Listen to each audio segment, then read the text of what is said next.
Hello, friends, Bhagavatam friends. Let's do another amazing reading in Bhagavatam, okay? So, we are up to Shiva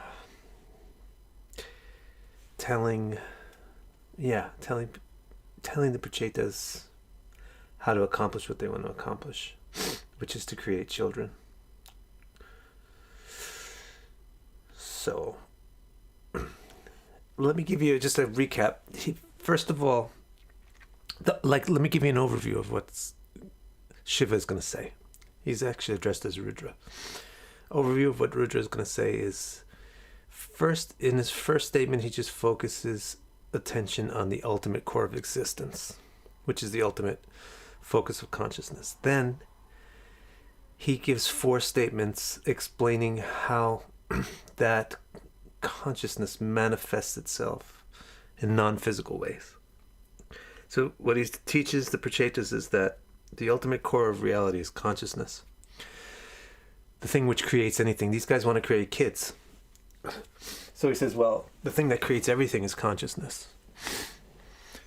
And first focus on that. Then focus on the 4 non-physical ways that consciousness manifests itself, because at first it manifests in non-physical ways. Those non-physical ways are sentience, or chitta, ambition or ahankara, intellect or buddhi, and emotion or manas. Sentience, ambition, intellect, and emotion are the 4 non-physical manifestations of consciousness.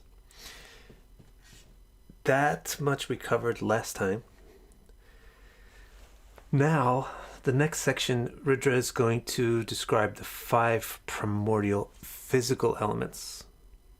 The 5 elements that are the building blocks of physical reality. So after consciousness manifests non-physical forms, it then, through those non-physical forms, manifests physical forms, but not directly. It manifests physical building blocks. And you may know what those are. Those are the 5 classical building blocks: fire or energy things, water or liquid things, earth, solid things, air, gaseous things, and space itself that holds all the rest of the stuff. So Shiva's going to talk now about those 5 elements. Then after that, he'll start to talk about how the elements interact with each other to produce specific things.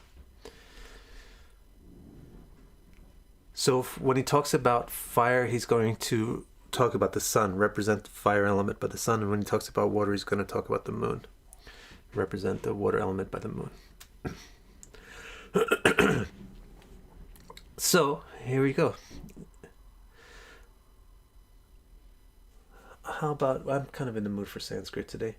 Let me grab some Sanskrit for this.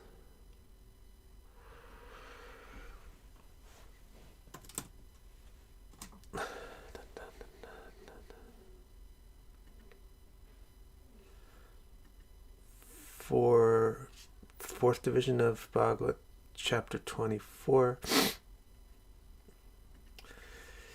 kind of towards the end. Yep, around.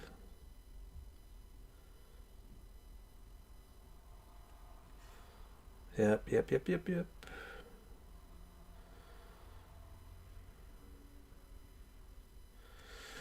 I guess it's, 37. All right. So Shiva says, Swarga Pavarga Dwaraya Nityam Shuchi Shade Namaha.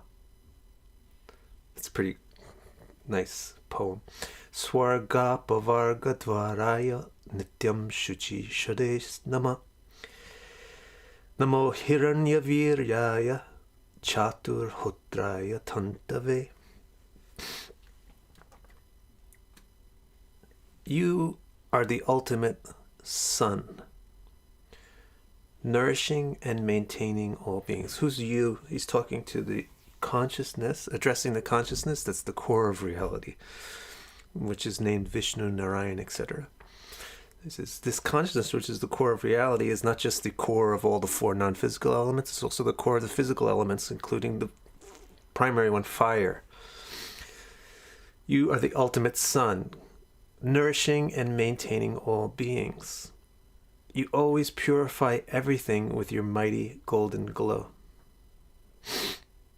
You are the thread from which the 4 ceremonies are woven into cloth. Thus you are the gateway to heaven and liberation.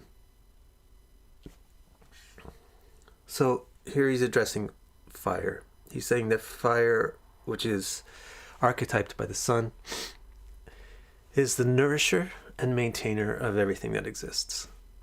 Isn't that the truth? You can't really have a solar system without a sun, and then you can't have weather and anything without the sun. The sun is the nourisher and maintainer of everything that exists. So it's a very direct representation of consciousness itself. Just like consciousness is the core of existence. When consciousness manifests a physical element, that element also becomes like a core of existence. You always purify everything with your mighty golden glow. That's the quality of fire. The quality of fire, and which is astrologically relevant for astrological interpretation also. The quality of fire, the fire element, is that it clarifies. It puts light onto things and clarifies the things. So, clarifying means showing that there's a difference between this and that. That's what fire does. It's very decisive and clear, and it can show you the way that the thing that you want and the thing that you don't want. This is not that. Those two things are different. Which one do you want? That's the fire's nature. It's decisive, clarifying, and leadershipy. Because it shows, see that? That's the way to go. See that object? Go over there. Don't see that one over there? Don't go over there. When it's dark, you can't see things. So you just wander anywhere. But when there's light from fire, then you can see the way to go. So because of this, fire has a purifying quality to it. In other words, it's associated with morals. Fire is associated with morals. And saying that there's a difference between that and this. There's a difference between this behavior and that behavior. That behavior is wrong. That's bad. Don't behave like that. This behavior over here is right. Behave like this. That's what fire does. The fire element. And so the physical fire has the same effect, actually. Physical fire also purifies things.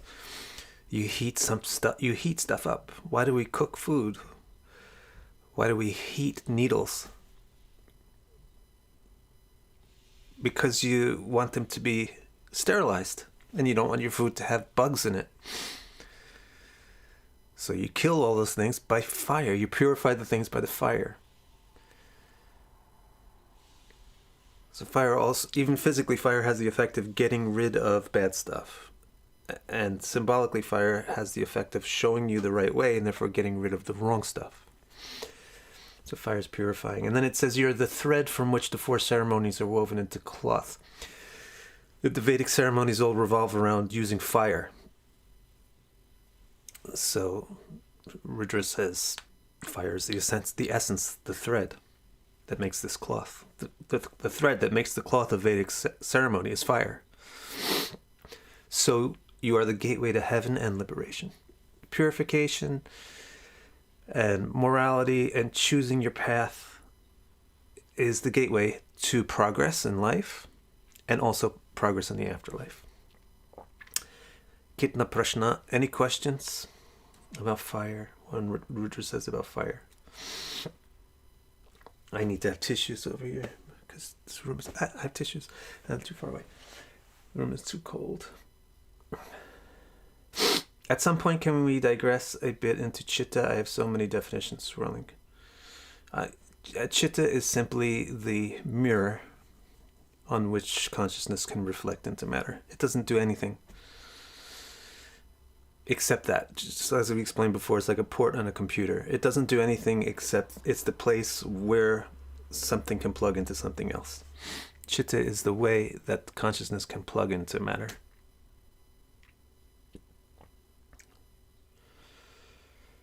Yeah, Bardo asked if fire is the basis for duality. Yes, Ms. Vinay.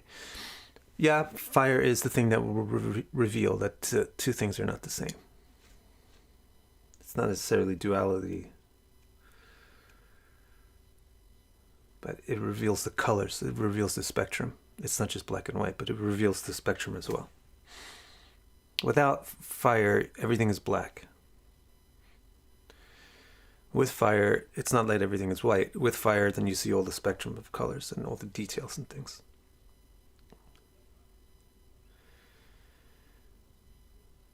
Okay, next. Rudra next talks about water. You are the, here, Sanskrito.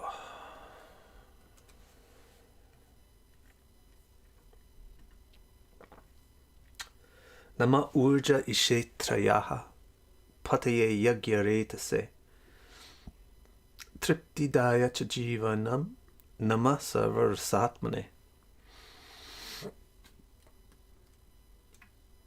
You are the ultimate moon, the true essence of flavor, quenching the thirst of all beings, the maintainer of the fertile triplicity, fluidity, viscosity, and reproductive fluid.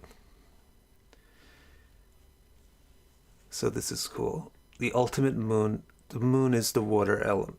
I mean, actually, in astrology, they give the 5 elements to the 5 planets. But obviously the sun is fire, so what's the moon? It's water. It's archetypical water. So when he's addressing the water element, he's saying it's the ultimate moon. Which, what does the moon represents water? What does water do for us? What does fire do for us? Fire gives us sight. Fire gives us vision. It shows you the spectrum of colors and the shapes so you can differentiate things. What does water do? Water gives us flavor. Water gives taste. Sarva rasatmane. Rasa means flavor. Atma means the essence or the true nature of something. And then what does that do? Triptadaya. It gives quenching. It quenches thirsts. You're the ultimate moon, the true essence of all flavor, quenching the thirst of all beings. And then what else does water do?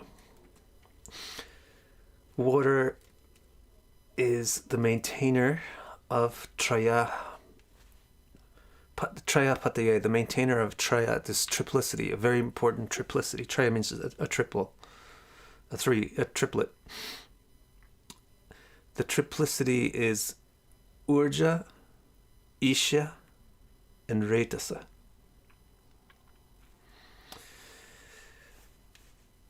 Well, that's interesting. I just saw this happen to pop up. Water cleanses, Julie says. That's interesting, though. Actually, you don't use water to sterilize. You use fire to sterilize. Or if you use water to sterilize, it's not the water that sterilizes, it's the soap. And the water is some kind of a base for it. What water actually does is it solvizes. It creates solvent. So it can lift things off the skin and pull them away. But it won't really destroy the impurity. It'll just move it away. Because the water is a solvent, therefore it functions for flavor. It carries particles of things. And because it's a solvent, it's a lubricant. The real thing about what water is it's a lubricant. And since it's a lubricant, it's very important for the health and fertility in the body. That's what this Trayapataye means. Water is the maintainer of this triplicity, which is very important. It's fluidity, viscosity, and retasa, which is my God, Bardo, thank you. Which is the reproductive fluid. Well, when you say the word for fluidity is urja, which means something that flows. The word urja connotes desire. See, since the last word is retasa, which means reproductive fluid, it would be good to put these other two words in the context of reproduction. So urja means the desire, the urge. We have the word urge in English. It comes from the Sanskrit word urja. And so the Sanskrit root behind the concept of urge is that it's a flow. It's something that's flowing, like a river flowing is an urge. And then isha is viscosity.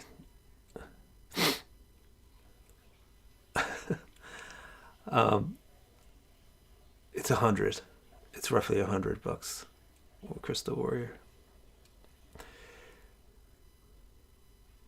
Isha is viscosity. Viscosity means strength. The water has some strength to it. So desire and strength. The water gives the body its isha, or its power, or its strength, because it gives the circulation to the body. It allows the circulation to work. All the blood and everything is the base for all the blood is water. So all of that circulation that's keeping the body healthy is based on water element. And then also your mind is, the way that your mind flows to want things or not want things is based on the water element. And then the actual reproductive fluid itself is based on the water element. So water is super... So this is how Rudra explained water and its role. The role of fire is to give us vision so we can see the difference between right and wrong and we can become pure.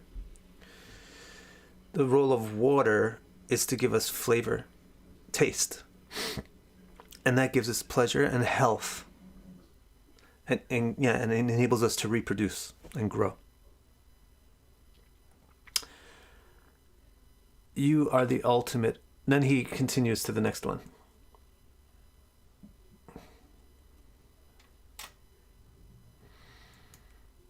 Next, this one is going to be about Earth.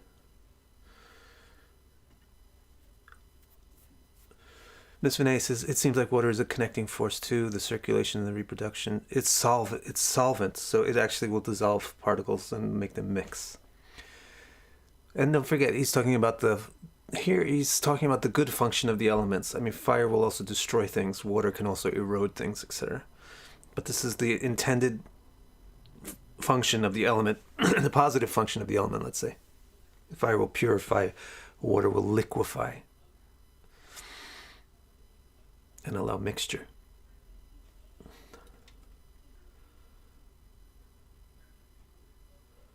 How is the urja of fire different from the urja of water? There was no mention of urja with fire. Fire doesn't have urja. Fire just flares. Water has flow. Urja.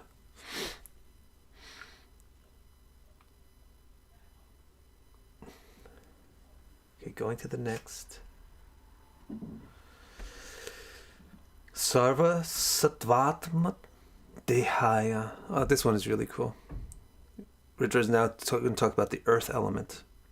Sarva Sattvatma Dehaya Visheshaya Staviyase.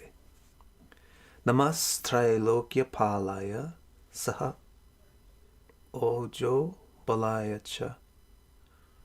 That second part I think is for air. Sarva Sattvatma Dehaya Visheshaya Staviyase. Let's look at that. He says, you're the ultimate earth, which is the essence of all solid forms, by which things can be differentiated. I think that's really cool. Sarva Sattvatma Dehaya. Deha means an embodiment of a tangible form of something. It's called a Deha. Sarva Sattva, of all beings, you're the Deha, the solid form of things. Visheshaya Staviyase. You allow things to be Vishesha, to be distinguished from each other. When things don't have a solid form, it's difficult to tell where one begins and where the other one ends. But when things have a solid form, you can measure them.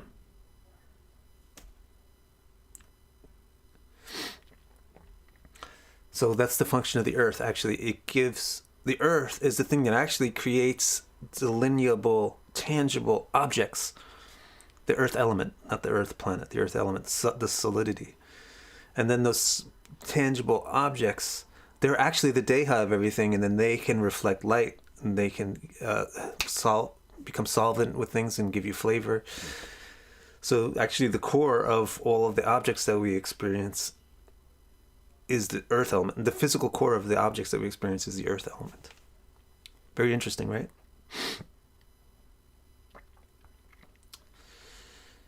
Then the next statement is Namas Trilokya Palaya Saha Ojo Balaya Cha. This is for air. You are the ultimate air, the joiner of earth to space, enlivener of intellectual, emotional, and physical strength. That's so cool, right? The air is Bhuva. Bhur, Bhuva, Swa. Bhur is the earth, Swa is space, and then there's this thing in between, Bhuva, that's air. What's in between the earth and space? The atmosphere. So, Trilokya Palaya, the Triloka is Bhur, Bhuva, Swa. The one who's holding them together is the one that's in the middle, and that's the air. And then what does air do for us? I mean, this actually is very deep. That the Bhuva connection between Swa and Bhu is very deep. Because you're going to find out space, in other words, is the least tangible form. And earth is the most tangible form of physical things. So to be able, space is actually the transferal for meaning, which means it's the conduit for consciousness to cross from a non-physical to a physical realm. Then how do you get that conduit to touch the very tangible things? It's air. So in other words, what binds the body and the mind together is air. Trilokipalaya. You have the body and the mind and the intellect, or whatever, however you want to divide it into three. The binder of those is the air, prana.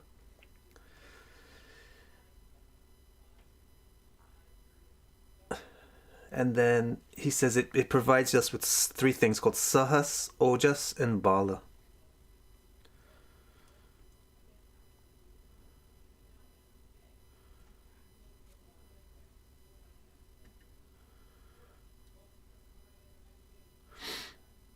Oh, that's why I thought Bardo is a really big spender. He's giving Korean yens.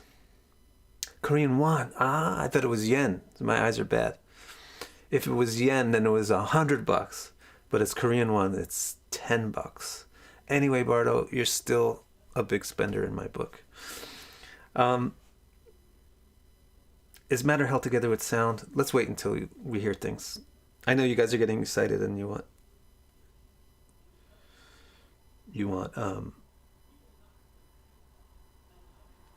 a bunch of questions are now just popping up, but let's see when we get there. Let's talk about what air does. It says it enlivens intellectual, emotional, and physical strength. Bala is physical strength.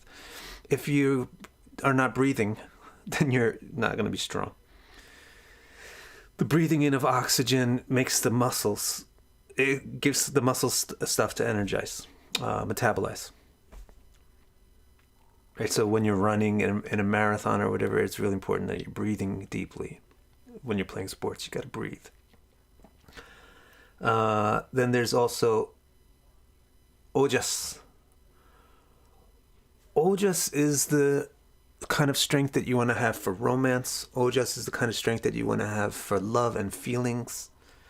Ojas is kind of like passion. It's emotional strength. If you have weak ojas, then your feelings are not very pronounced. Your desires won't be very strong. Your feelings won't be very strong. If you have strong ojas, then you have very Mediterranean kind of passions, very high emotions and passionate loves. And it comes from air. The ojas is, all forms of energy are nourished by air. Just like this. Take a fire, put a Pyrex cover on it. It goes out. When the oxygen is done, then the fire disappears. So what oxygen and air does is it enables the energy in the body to work. on a physical level with balas, on an emotional level with ojas, and also on an intellectual level with sahas. This is why the yogi needs to do pranayama, because they need their intellect to clear up. And also pranayama is yama of the prana, so it will put your emotions into a submissive, attentive mode as well, and not a wild mode, if you're controlling the prana deliberately. You find this also in all the sex talk when they do this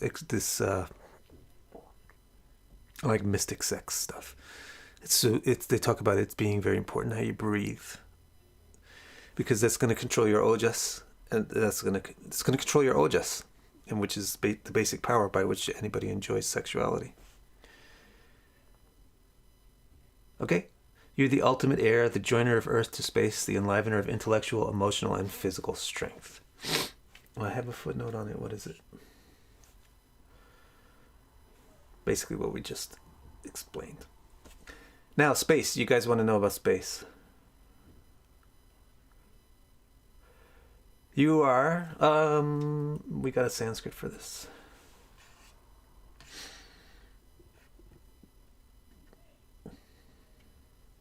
I love this Sanskrit.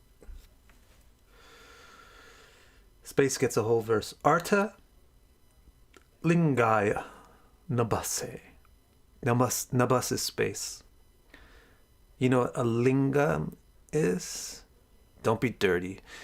A lingam is a shape, actually. Literally, the word lingam means shape. It's probably connecting to the English word line. To put a line around something means to give it a shape, to show its shape. Now, earth, the earth element, which is the fattest element, let's say, or the thickest element, it is the one that's giving deha, which is the physical shape. But the subtlest element, which is space, it's also giving linga, or shape, but to artha. Artha means meaning. So space gives shape to meaning, or consciousness, or knowledge. Namo antar bahir atmane. Artha lingaya nambase, nabontar bahir atmane. It's the essence of everything, the inside of everything and the outside of everything. Space is inside of everything and outside of everything. Space is all the physical coordinate in which everything exists. There's space inside your computer. There's space outside of your computer. Your computer exists in space, and space exists inside your computer. Inside this room, there's space. Outside the room, there's also space. Inside anything that's in this room, there's space. It might be a small amount of space. It might be packed up with stuff, but there's always space in things.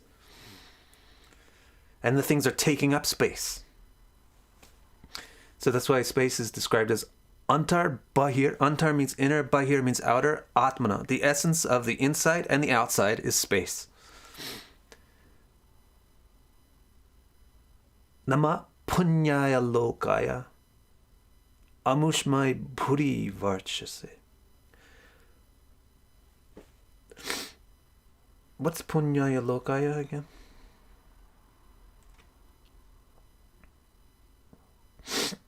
Punyaya. The purest... okay. Space is described as the purest realm of physicality. In other words, the initial... Earth is the fattest, the thickest, the grossest. Then Earth has all of the tangibilities to it. You can smell it, you can see it, you can feel it, you can taste it, and you can hear it. Water is a little bit less thick. It's missing the smellability. You can't smell water. You can only smell things that are dissolved in water. Fire is less thick or less solid than water still, because you can't taste fire. You can only taste things that are coming off the fire. Fire can only be seen, heard, and felt. Less thick or solid than fire is air.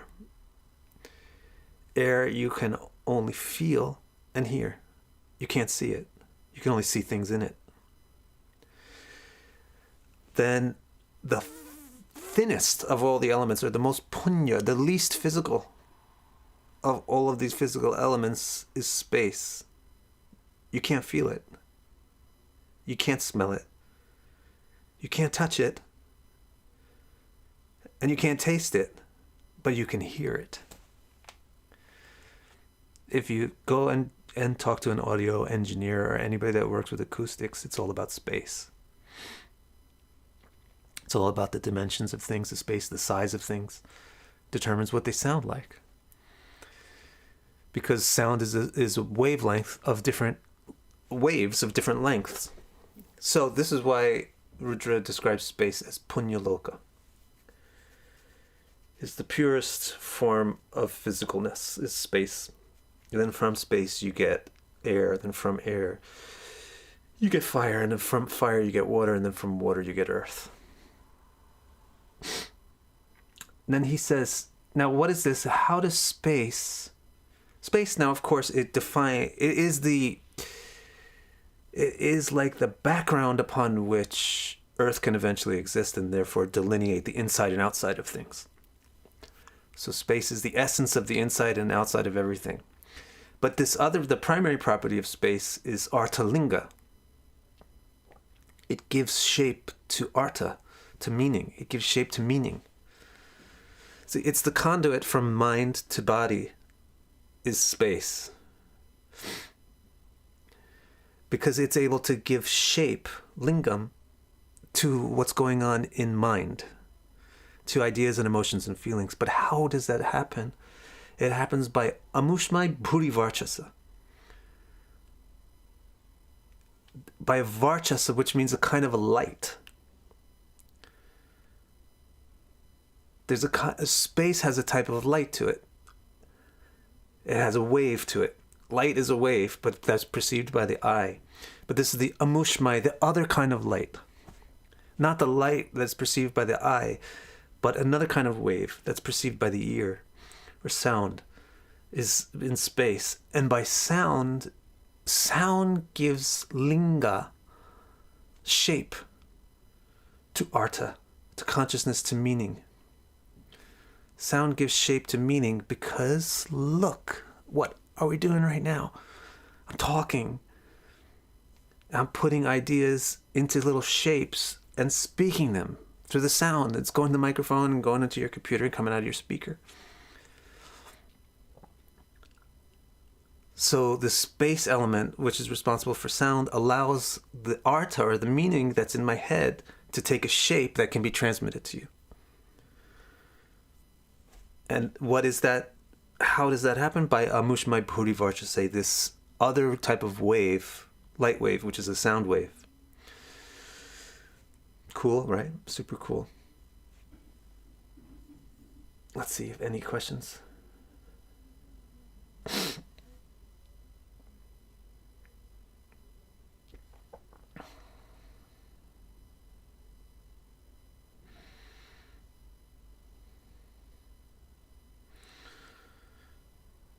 Karen wants to know if these are based on Sankhya definitions. This is all Sankhya compatible. So what is the element of ether? Ether is just the Latin word for space.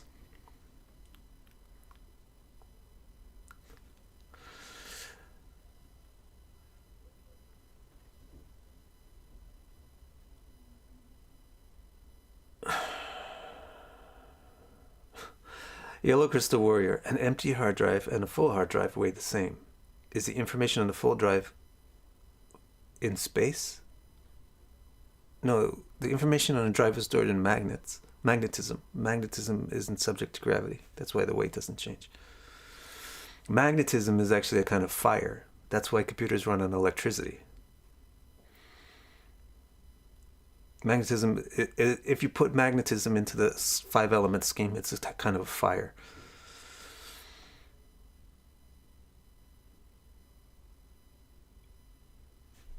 Ether and space are the same thing. I don't know, unless people redefined the New Age movement or whatever redefined it. But ether is the way that Latin-speaking people wound up describing this 5th element of space.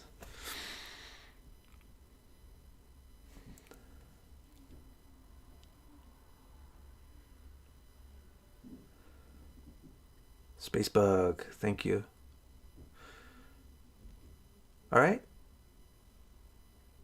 Is there a relation between Ojas? Ruchiradat. Is there a relation between Ojas and Rajas? Of course. They're both nourished by the same thing. And I think your Sahas will give you good Ojas, and your Ojas will give you good Retasa.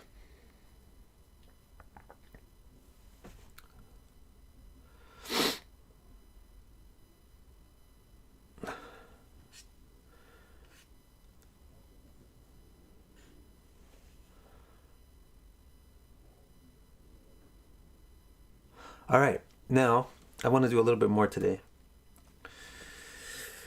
So those are the 5 elements. Now, after Rudra has described, he said, look, if you want to be creative, if you want to create, he's talking to the Prachetas, they want to create babies. He says, if you want to be creative, let's meditate on the essence of creation, the essence of creativity. It's consciousness. Consciousness creates things. Let's talk about how it creates. And make sure that all of those things in you are clear and active and healthy, then you'll be able to create well. So he says consciousness first creates sentience. Sentience enables ambition. Ambition enables intellect. Intellect enables emotions. Those are the 4 non-physical direct manifestations of consciousness. Then that whole bunch of 4 things manifest physicality, first through space, then space becomes air, then air becomes water, then water, then air becomes fire, then fire becomes water, then water becomes earth, and you get these 5 elements. Now he's going to start to talk about how the 5 elements interact to become things. These are just 5 differentiated elements. How do they combine to become somebody's hand, somebody's car, right? Pragya asks what gravity is. I think gravity is another kind of fire. It's another kind of force between things.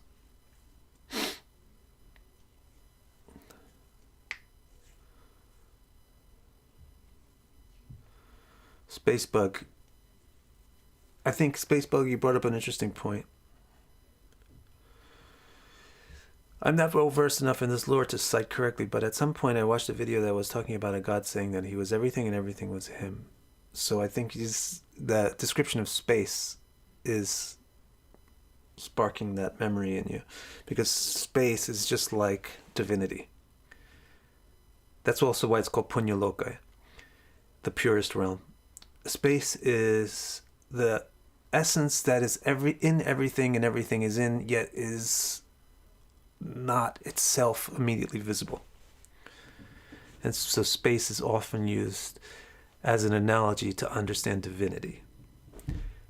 And certainly space is the most physically akin, the physical thing most akin to consciousness is space. And so space, the qualities of space are also the qualities of consciousness, which is divinity, which is God.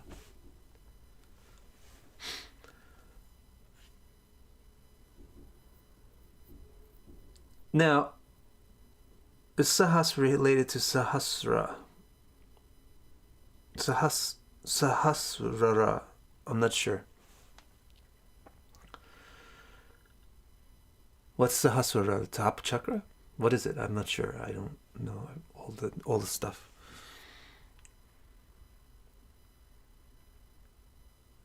Okay, now I want to do this one more verse. It's very interesting. We'll do one verse today talking about how the elements combine. Rudra now describes how consciousness can interact with physical reality to fulfill various desires and achieve various goals. So here's what he says. We'll cover one verse today, and then next week we'll get on with the other verses. Yeah, so if it's the crown chakra, then yes, Sahas is Sahasra. That's where your Sahas, that's what the Sahas is empowering. It's empowering your intellect. Okay, so this is what he says. And this one, Alf, you ready for this? This is the one that I told you I would explain in the YouTube comments. Pravrittaya nivrittaya, pitridevaya karmane. Namo dharma vipakaya mritavye dukkadaya cha. It's great. Pravrittaya nivrittaya pitridevaya karmane namo dharma vipakaya mrityave dukkadaya cha. In English, Rudra is saying, you are the ability to achieve good results by positive and negative action. So consciousness is going to use these 4 non-physical things and 5 physical things to accomplish desires, to fulfill desires. The ability to do that is also part of consciousness and is also part of Vishnu, divine. The ability to act with these things. And the ways in which we act are learned. The ways in which we act are described here. We will either achieve good results or bad results. And we can do that by positive or negative action. So he says, you are the ability to achieve good results by positive and negative action. And you are the ability also to achieve dukkha and mrita. Dukkha and mrita are sadness and death. Well, what the heck? What's anybody want? What is that kind of ability to achieve sadness and death? You have the ability to achieve good things. Cool, good. And you have the ability to achieve death and sadness. Great, thanks. I'm glad you told me that. What's the point of that? Namo dharma vipakaya. That's the point. Actually, so it's pronounced Namo Dharma Vipakaya, but if you take the words apart, it's Namaha Adharma Vipakaya. The way the sounds smush together, it comes Namo Dharma Vipakaya. But if you separate the sounds, it's Namaha Adharma Vipakaya. Vipaka means to contradict. Adharma. Adharma means non-integral or immoral. Without integrity is adharma. So the activities which lead to death and suffering are those which are without integrity. They're the adharmas. The purpose of experiencing death and dukkha, death and suffering, is to clarify and understand what is adharma. I feel terrible right now. Why? Because I slept with no blankets yesterday and it was minus 5 degrees. Now I know that that's adharma. That's a non-integral, immoral action. To sleep out in the cold with no blankets when it's freezing out. It's going to make me suffer. So now I know I should avoid that action. I ate 75 marshmallows and now I feel like hell. Well, the feeling of feeling like hell is important to show you that eating 75 marshmallows is not really the kind of activity that consciousness should engage in. Why don't you try giving those marshmallows to 75 kids and then see how you feel. Then you'll understand which activity is dharma and which one is adharma.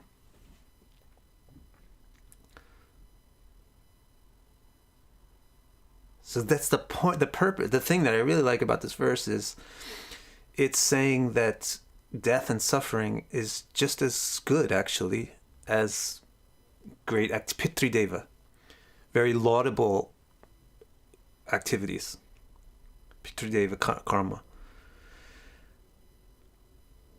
Because you learn from this, you learn from your suffering what's the adharma, and you learn from your success and good results what is dharma. And then also, it's a little bit interesting. Why is he saying you achieve good results by positive and negative action? What does that mean? So just to reread the whole thing, you are the ability to achieve good results by positive and negative action, and you are the ability to achieve sadness and death, which dissuade us from disintegral deeds. So what is this thing that he's talking about? Positive and negative action. Pravritti, nivritti, pitridevaya karmane. Pitridevaya karmane means like approved action or integral action. Dharmic action. It can be both pravritti and nivritti. It's very simple. You can get good results. Pravritti, positive action, means acquiring things. And nivritti, negative action, means getting rid of things. So for example, when there's a pile of old tissues on the floor and you get rid of them, that's nivritti. And when there's no tissues in your room and you want tissues, that's called pravritti. You need to bring them in.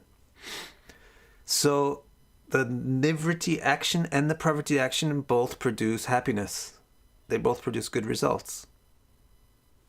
Right? When you're overweight and you want to become more healthy, then you do nivritti, negative action, which means reducing your diet. And you'll do pravritti, also increasing your activity. And that will give you the result that you want. So both positive and negative action, which means both to increase and to decrease things in the right way, leads to good results. So consciousness has the ability both to engage and disengage in order to get good results. And it also has the ability to engage in the wrong stuff and disengage from the wrong stuff and get bad results. But by the bad results, it learns what is wrong and what is right. By both the bad and the good results, it learns what is wrong and what is right. Cool stuff. I'll look and see what questions you have. I just have this Sanskrit bug today. I feel like doing Sanskrit. So I think what I'm going to do is just go through all the Sanskrits of all the verses that we covered today, and then I'll check and see what you got. So go ahead and type them in now.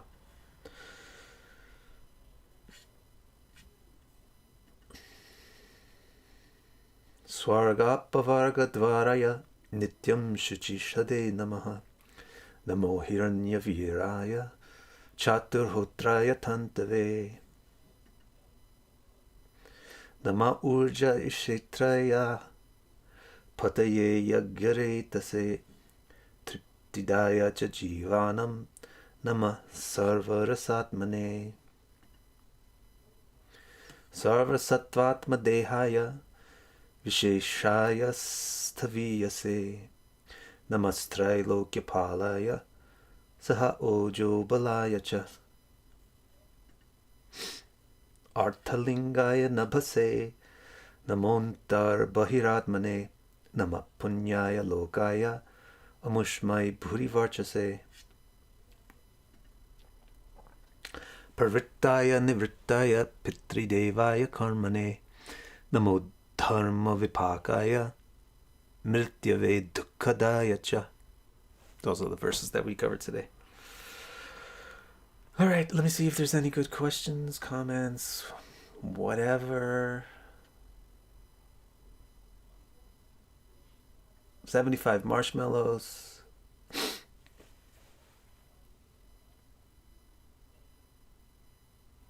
Well, yes, Marie, gravity is certainly like the force that acts upon solid things. But since it's a force, the solid things are affected by the force the same way that solid things get burned by fire.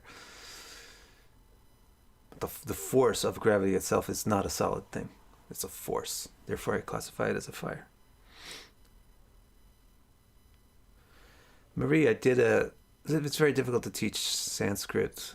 I don't really know it well enough to teach it. But I did a Sanskrit pronunciation course a couple of years ago.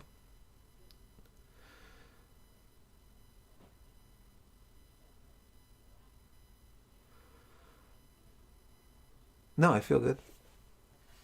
Why do you feel bad for me, Mary Ann? This is my life, 75 marshmallows. But then was thinking of gravity is a force.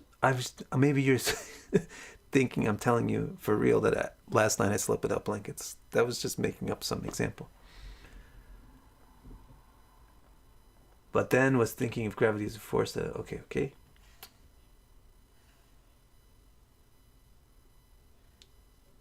Sangarsh likes that Dharma was explained through marshmallows.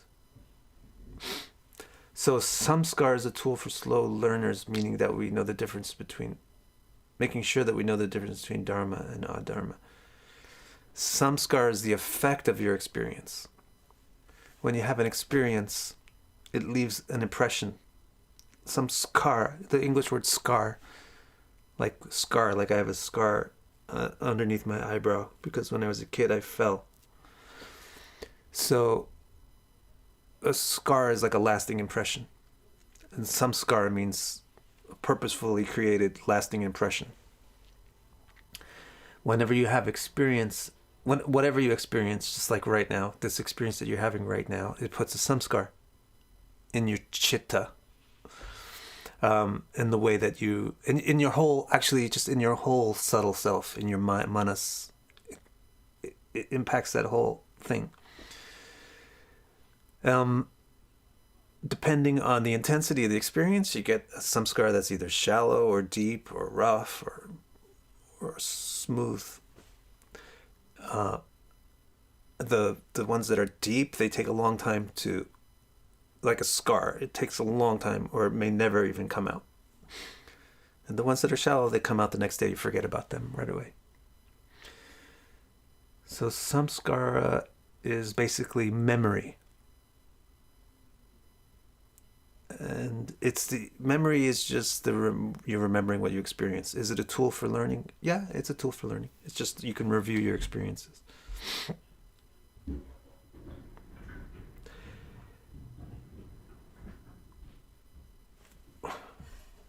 When you're using the tissue, it's good.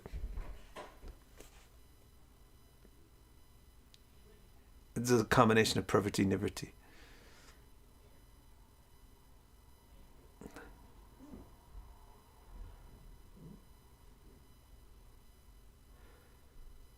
Marie is awesome. What else we got here?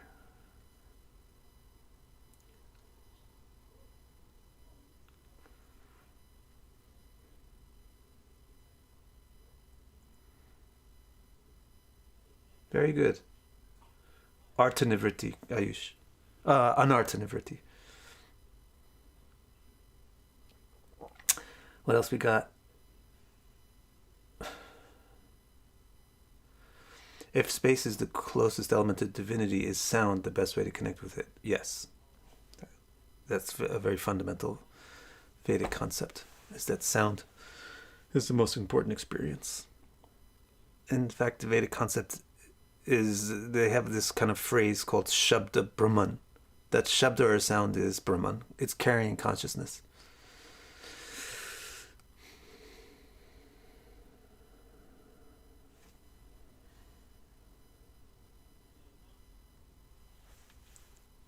That's true. Also, Flatlander, it's actually Vishnu's function as Sankarshan. It was mentioned.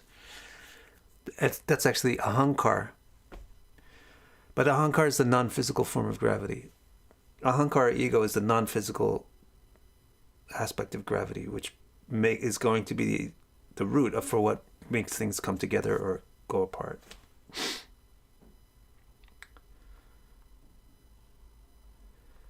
Freak on a dish. What a cool name.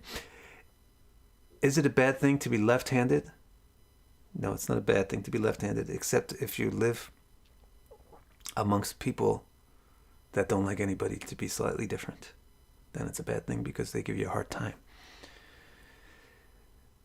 The only thing that you'll find is, like with COVID, now people are becoming more aware about washing their hands and what they touch, etc., right? Well, in the old days, it's more dangerous to get sick because the chemical medicines weren't really developed. So they would be more careful about, they would act more like we do now with COVID. In the old days, they would be slightly obsessive about washing hands, etc. So they had a slight obsession about which hand you do what with. Because what they want to do is they want to separate the stuff the hand that you use to touch things that might be dirty and have bad germs on them should be different from the hand that you use that puts things inside your body, etc. So, for example, they're going to designate, one very practical thing that they'll designate in Vedic culture is there's one hand that you clean your butt with, and there's another hand that you eat food with, and they better not be the same hand. Now, it's a little bit meaningless today when we wash our hands with antibacterial stuff and alcohol, etc., etc. But in a natural setting, that's an extremely practical, useful aspect of culture. They just, since typically most people are right hand dominant, they say, well, use your dominant hand to do the things that are like, you know, most of the stuff that you do. But the stuff that's nasty, where you have to touch garbage or touch poop or whatever, use your left hand. But if you're a person with that's left hand dominant, switch it up and use your left hand for the eating and the right hand for your butt. And when your grandma, who's can't get her head out of some like ridiculous literal thing, it says, no, don't eat with your left hand. Say, Grandma, I wipe my butt with my right hand. Shut up. Okay? So it's not a bad thing to be left-handed unless you're superstitious or you live with grandmas that are going to give you a hard time. And when chanting japa, should I use my right hand to count the beads even though I'm left-handed? Well, no, you should use your clean hand. Whichever hand is your clean hand. And you should basically forget about the whole thing because it's not relevant today.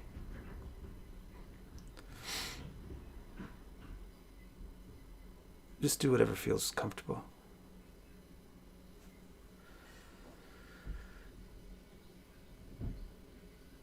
Let's see what else we have.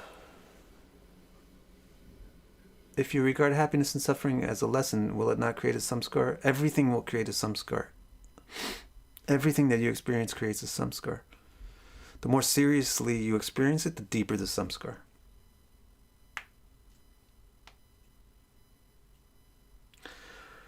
That's why it is said that words make the world.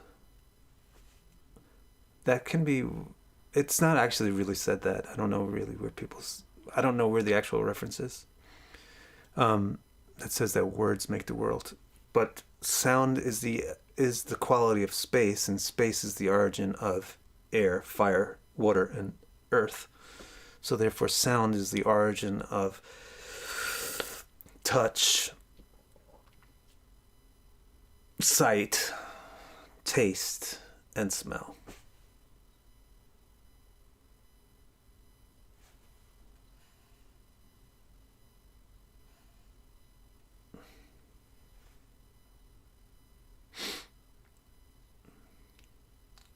Alf thought that samskara was your family's karma. No, but in Hindu culture, we do things called samskars. When you intentionally create an impression in someone, you have a ceremony called a samskar. For example, the first day of school. You want to create an impression in the child that, yo, this thing that you're about to do right now, this is important. This is important. Take this seriously. So you have a inauguration ceremony or an induction ceremony for the first day of school. And that, in the Hindu culture, that's called a samskar. Or the first time somebody eats, you do have a samskar for it, to give the impression, feeding this child is important. Eating is important. Eat right, feed them right. So samskara just means the impression that's left in your mind, but a samskara can describe an intentional act to make a significant impression on someone.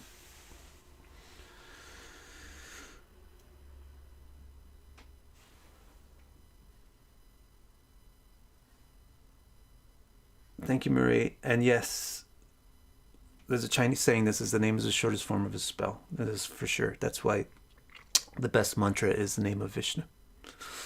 And the name of a thing, actually, just like sound includes all of the other elements, then the name of an entity will contain within it the description of, or the encapsulated form of the entity's form, and the entity's activities, and the entity's character.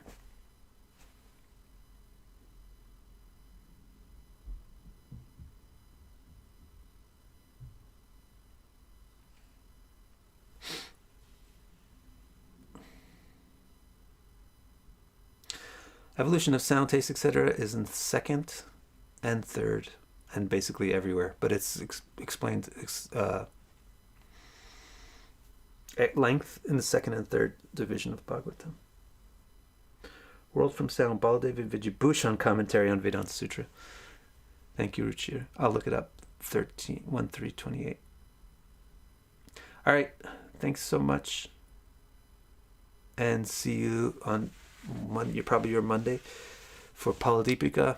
And then same day next week for the next section of this Bhagavatam.